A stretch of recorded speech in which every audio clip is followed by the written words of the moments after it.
मैं निंदा कर रहा था कि वो आज नहीं दिखाई दे रहे हैं, देर से आए दुरुस्त आए। जय हिंद, जय भारत।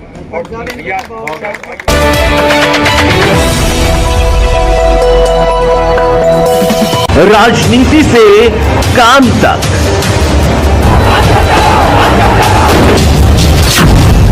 अपराध से अंजाम तक, खेत से खलिहान तक, अब हर खबर पर होगी हमारी नजर। पाइए सीधा अपने मोबाइल पर। मैं हूं मौर्य कुमार गौतम, आपका अपना न्यूज रिपोर्टर। देखते रहें गांव शहर की खबर और जुड़े रहें सिटी न्यूज इंडिया वन के साथ।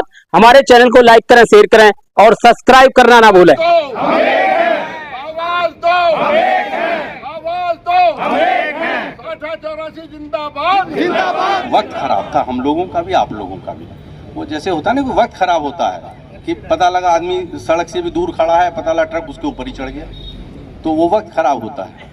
तो वो एक वक्त हम लोगों का खराब था जो ऐसा हुआ। दूसरा,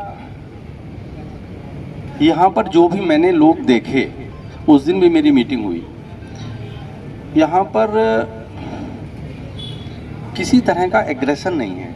एक और बात है, 60-84 मुजफ्फरनगर से भी अलग है। किस मामले में? मुजफ्फरनगर में रहा 5 साल, शामली बाग का सब जगह नौकरी है मेरी। वहाँ पे एग्रेशन है, यहाँ पे वो एग्रेशन भी नहीं है नेचर में। यहाँ पर नेचर शांत है, लोग बाग मतलब उसको जो भी कह लीजिए। और एक बात मैं कहना चाहता हूँ भाई, सेंसिटिव है, कह दूं भाई। प्रमुख जी मेरी बात सुन लो आप, 1 मिनट सुन लो। बड़ा मतलब आनंद तो आएगा, मैं भी पुराना हूँ आदमी हो गया हूँ। अगर भाई आपस में जात के आधार पे, मजहब के आधार पे, मत के, पंथ के, धर्म के आधार पर अगर लड़ने का ज़्यादा ही शौक है तो पाकिस्तान को देख लो, उसका हश्र देख लो। बांग्लादेश को देख लो, उसका हश्र देख लो। पूरे वेस्ट एशिया को देख लो, उसका हश्र देख लो। ये अब मैं वैसे नहीं कह रहा, ऑप्ट करना है हमें, ऑप्ट करना है हमें। कंपोजिट कल्चर, हमें साझा संस्कृति के साथ एक दूसरे के मतभेदों के बाद भी सबका सम्मान करके रहना है। गंगा जमनी तहजीब के साथ रहना है, उसका पोषण करना है, या हमको अलग अलग तरीके से टकराव के साथ रहना है। मिसाल आपके सामने है, मिसाल आपके सामने है। लेबनान देख लो, सीरिया देख लो, ओमान देख लो, इराक देख लो, ईरान देख लो, बांग्लादेश देख लो, पाकिस्तान देख लो, अफगानिस्तान देख लो। ये सब हमारे ही साथ आज़ाद हुए थे, ये भी कॉलोनी थे ब्रिटेन की। बहुत फर्क है। हमारा 75 साल का स्टेबिलिटी का इतिहास है हिंदुस्तान का, ये साझा संस्कृति है। पूरे आज़ादी के आंदोलन का इतिहास है साझा संस्कृति। लोगों को जाने से जबरदस्ती रोका गया यहाँ कि तुम मत जाओ यहीं रहो, तुम मत जाओ यहीं रहो, तुम मत जाओ यहीं रहो। ये पोजीशन है। तो कम्युनल कहाँ हो गया भाई? वहाँ रोका गया कि नहीं रोका गया खटाना साहब? मैंने तो इतिहास पढ़ा है, और मैं तो इस नौकरी में जब नहीं आया था तो मैं नेट JRF हूँ, हिस्ट्री का विद्यार्थी रहा। तो मैं तो इंडो पाक पार्टीशन पे मैं रिसर्च कर रहा था, मेरी PhD थी, छोड़ के चला आया फिर मैं इधर। मेरे पिताजी ने कहा ये किसानों की नौकरी, हम लोग किसान लोग हैं भाई, इसमें ही चला जा।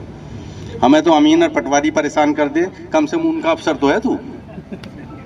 हाँ, मैं तो डिग्री कॉलेज में जाना चाहता था, पढ़ाना चाहता था, मेरी बोलने की आदत है, तभी 10 मिनट मांगा।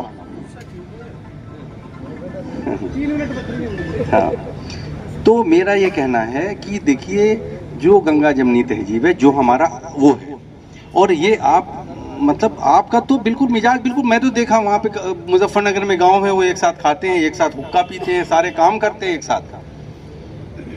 कुछ सिरफिरे लोग झगड़ा करा देते हैं और बस झगड़ा हो जाता है। आम आदमी झगड़ा चाहते ही नहीं, और लगाव है लोगों में, अटैचमेंट है भाई। हमने सरपंच साहब की आंखों में उस दिन आंसू देखे। खटाना साहब भावुक हो गए बोलते बोलते।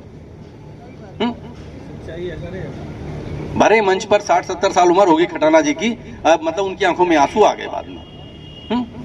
तो कैसे हो जाओगे भैया अलग? तो यहाँ कोई वैसी बात नहीं है। यहाँ ये भी मत सोचना कि इनको बुलवाया गया, इनको नहीं बुलवाया गया।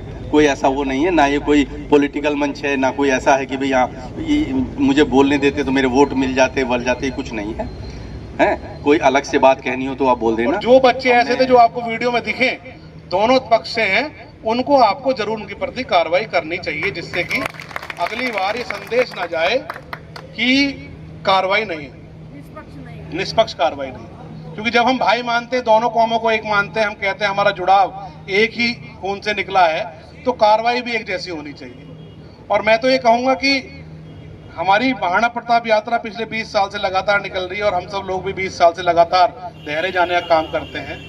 और परंपरागत रूप से देहरे के जितने भी सब वहाँ के लोग हैं, जो बड़े बुजुर्ग हैं, उनके साथ साथ आप लोगों को भी एक बैठक करनी चाहिए देहरे में, जब महाराणा प्रताप जयंती हो, युवाओं को लेकर। जैसे हम भी बैठक करते हैं, हमने कहा कि इस बार कोई भी शर्ट नहीं उतारेगा, नंगा नहीं होके जाएगा, कोई बच्चा आपको नंगा शर्ट उतरा हुआ नहीं दिखा होगा।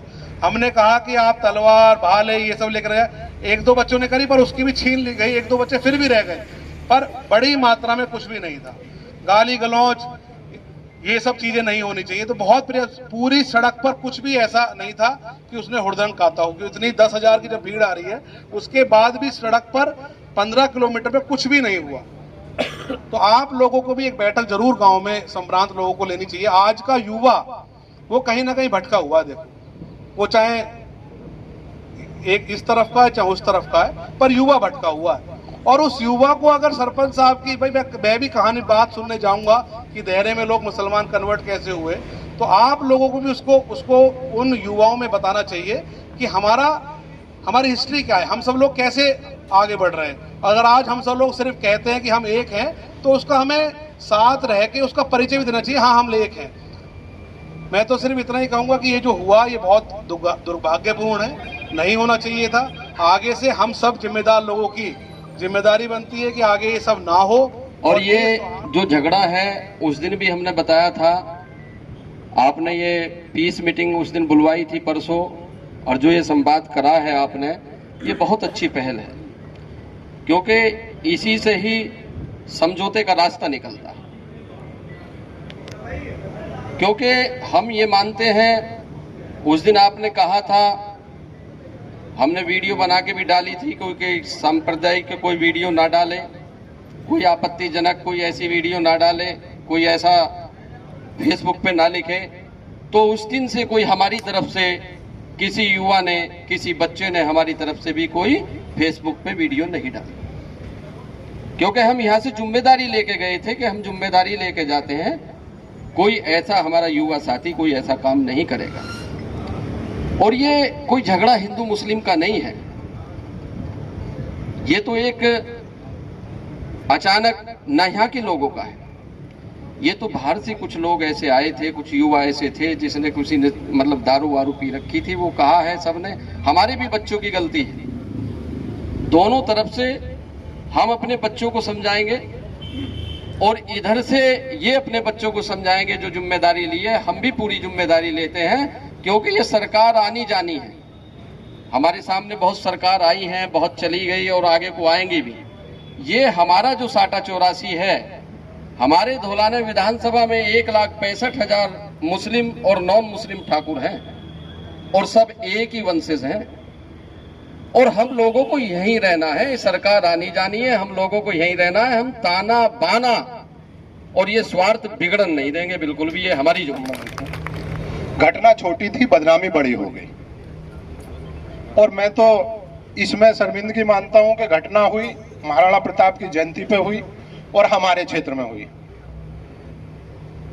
बच्चे हैं, गलती करी है, और अगर हम सब लोग यहां से ये चाहें कि हमारे बच्चे आगे को गलती नहीं करेंगे, तो मुझे ऐसा नहीं लगता कोई बच्चा इतना बड़ा दिलेर होगा हमारा या आपका जो गलती कर दे हमारी बगैर आपकी सहमति के।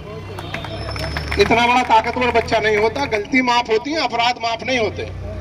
आज किशन सिंह भाई साहब नहीं है, खटाना भाई साहब हैं, इन्होंने हमें इतने से देखा, दोनों लोग बता सकते हैं, इनके आगे कभी हमने ऊंची आवाज में बात नहीं करी। ये सम्मान है। और आप और हम अलग कैसे हो जाएंगे और किसके करने से हो जाएंगे? खेत साथ, व्यापार साथ, साथी साथ, सड़क साथ है। और अगर हम ये दिल से ही चाह रहे हैं, तो मैं आपको एसडीएम साहब एक आश्वासन देता हूँ। अब की बार 20 सिपाही थे, अगली बार 10 लगाना, इससे भी शांतिपूर्वक महाराणा प्रताप की जयंती होगी। ये उस चीज का प्रमाण आपको मिलेगा कि हम लोगों ने एक बैठ के यूनिटी बनाई, सहमति बनाई। दुर्घटना थी, क्या ऐसा हो सकता है कि कोई आदमी का एक्सीडेंट धैर्य हो जाए, वो हम में से हो, ये लोग उठा के अस्पताल ना पहुंचाएंगे? या इनमें से किसी का हो जा, हम लोग ना पहुंचाएंगे, यूं छोड़ देंगे ये धैर्य का? तो घटना हो गई, घटना छोटी थी, बदनामी बड़ी थी, हमारे भाग में लिख रही थी कि महाराणा प्रताप की एक जयंती पे ऐसे भी होना है। और कोई बात नहीं है, बच्चे हैं यार, इन्हीं के बाबा दादा की जयंती थी। गलत होता है तो समाज के सभ्य लोग उठें और उस गलत को रोकें जो हमारे पक्ष में है या आपके पक्ष में। ये जिम्मेदारी आपको लेनी पड़ेगी। ऐसा नहीं कि कोई हुड़दंगी, कोई बदतमीज आदमी आकर के एक दूसरे के समुदाय को आकर बदतमीजी करे और हम चुप बैठे रहे, तो कैसे सद्भाव स्थापित होगा? मुझे बताओ आप इस बात को। हमारे तरफ गलती है, हमारे बच्चे गांव के गलती कर रहे हैं, हम पकड़े उन्हें भी ऐसा क्यों कर रहे हो भाई आप लोग? आपके तरफ आपके भाई ऐसा अकाउंट में क्यों डाल रहे हो आप? ऐसी भद्दी, इससे कुछ नहीं होता। मैं एक समुदाय में और देख रहा हूँ, सब लोग बैठे हुए हैं, हम महाराणा प्रताप के वंशज, हम ऐसे ही नहीं है कि मुसलमान आपके साथ लड़ रहे हैं, हम दलितों के साथ भी लड़ रहे हैं। बिल्कुल सत्य बता रहा हूँ, कोई मुझे हो सकता है मुझे गाली दे। हम बाबा साहब अम्बेडकर के ऐसे गंदे फोटो बनाकर भेजते हैं, महाराणा प्रताप के भेज देते हैं। इधर से कीचड़ मारा, वो सन के, उधर न कीचड़ मारा, दोनों महापुरुष बदनाम है। ऐसा नहीं है कि जो डॉक्टर भीमराव अम्बेडकर संविधान केवल दलित मान रहे हैं या पूरा देश मान रहा है, सभी के लिए संविधान बना है ना। आजादी के टाइम के बाद की जरूरत थी। महाराणा प्रताप ने ऐसा तो कहीं नहीं किया कि भाई केवल हिंदुओं के लिए ही किया। उनके जो बताई दिया राणा जी ने, हातिम खां सूरी थे। और बहुत, अगर 30 सेकंड का समय हो एसडीएम साहब, आपसे ही लूंगा मैं समय। अभी ऑपरेशन सिंदूर हुआ था। ऑपरेशन सिंदूर में एक हमारी बहन का सिंदूर उजड़ा है, जिसका नाम दिया ऑपरेशन सिंदूर, जो घटना हुई पहलगांव में। हमारे भारत से दो लेडीज, 2 महिला अफसर गई।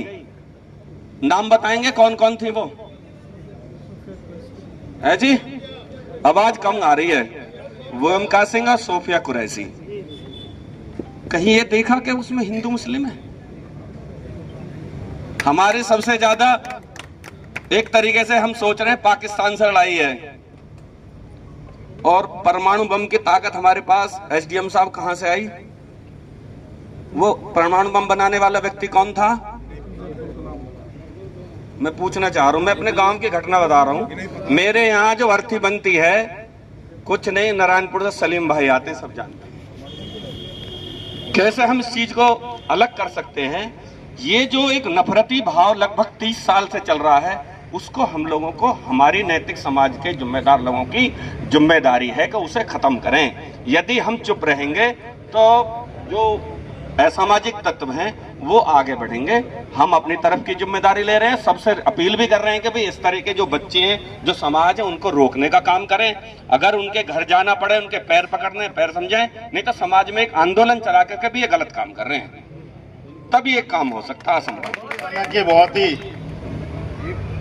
क्योंकि पीसीएस अधिकारी है, बुद्धिजीवी कहना तो गलत होगा, क्योंकि जो पीसीएस क्लियर करके आए तो बुद्धिजीवी तो होंगे, लेकिन सामाजिकता का जो इन्होंने अभी हम लोगों को बताया, क्योंकि अमूमन अधिकारियों में इस तरह की सामाजिक ज्ञान की कमी होती है, लेकिन इन्होंने जिस तरह से बताया, फिर उन्होंने उसका कारण भी बता दिया कि ये प्रोफेसर बनना चाहते थे, उन्होंने पढ़ाई उसकी करी थी, तो उनका पूर्व का जो ज्ञान है वो आज हमारे काम आ रहा है। और इन्होंने, और हमारे जो सीओ मैम है, इन्होंने वास्तव में एक शानदार पहल करके पिछले 3-4 दिनों में ही जो एक घटना दुखद हुई, मैं बनारस भी रहा, कहीं भी बाहर जाता तो धौलाने की जो यात्रा है, ये पूरे भारत में सबसे बड़ी यात्रा होती है। पिछले 4-5 सालों में धीरे धीरे इसका इतना विशाल रूप हो गया, पूरे भारत में 9 मई को लोग सोशल मीडिया पे सर्च करते हैं कि धौलाना में इस बार यात्रा कैसी रही।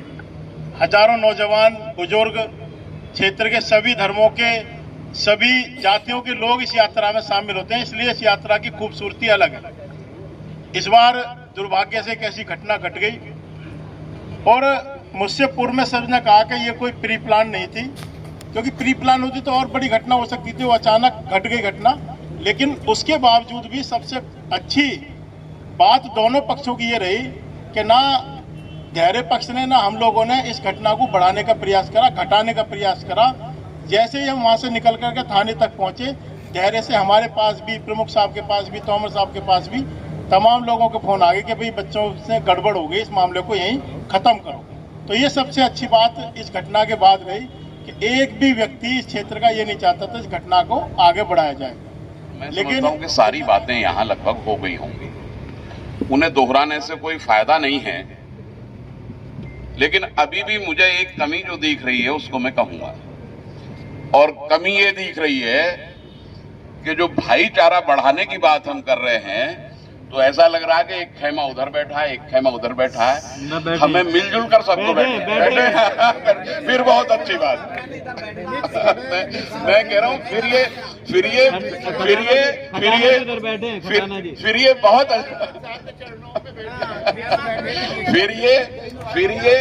फिर ये बहुत अच्छी बात। लेकिन मैंने जो अपने मन में एक विचार मेरे में आया तो मैंने वो कहा, और सारी परंपराएं क्षेत्र की, सब लोग, हारून भाई बैठे हैं, अकिल भाई बैठे हैं, वासिफ भाई बैठे हैं, इधर तमाम सारी बातें मैं सुन रहा था, सुबोध जी ने कह दी और लोगों ने भी कही होंगी, लेकिन जो परंपरा हमारी रही है, मैंने उस दिन भी मीटिंग में ये बात कही थी कि साठे में तो मैंने अब तक देखी है, 10 साल पहले तक के साठे में दहरे की ही पगड़ी बनती थी। कोई मौत हो जाती थी तो दहरे से पगड़ी आती थी और दहरे की पगड़ी पूरे साठे में बनती थी, और जब नहीं होती थी तो फिर नंसाल की बनती थी।